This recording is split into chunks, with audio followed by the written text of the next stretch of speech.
ગુજરાતનો આવાજ।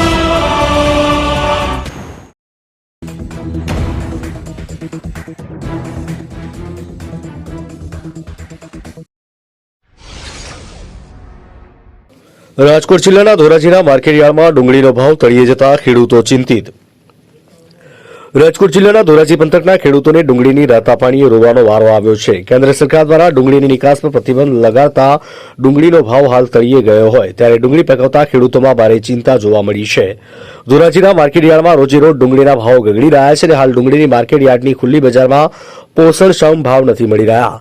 60 થી 150 રૂપિયા એક મણનો ભાવ મળતા ખેડૂતોના પડદા પર પાટવું જેવી પરિસ્થિતિનું નિર્માણ થયું છે।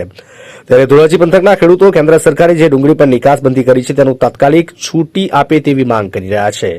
તો ધોરાજીના ખેડૂત આગેવાન જીતુભાઈ વગાસિયાએ જણાવ્યું કે કેન્દ્ર સરકારે એવી જાહેરાત કરી કે ખેડૂતોની આવક બમણી કરી આ પશુ પણ હાલ ખેડૂતો બાયમાઇલ તરફ ધકેલાઈ ગયા છે અને ગુજરાત રાજ્યના ગાંધીનગરમાં ગિફ્ટ સિટી તરીકે જાહેર કરી છે। દારૂની છૂટ આપી છે તો ખેડૂતોને પણ છૂટ આપો તેથી ખેડૂતો ગાંજાની ખેતી કરીને ખેડૂતો બે પાળે થાય અને ખેડૂતોની ડુંગળીની નિકાસબંધીથી ખેડૂતોની હાલત ભિખારી કરતા બદતર થઈ ગઈ છે।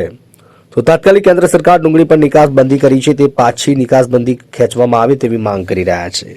ધોરાજીથી અલ્પેશ ત્રિવેદીનો રિપોર્ટ।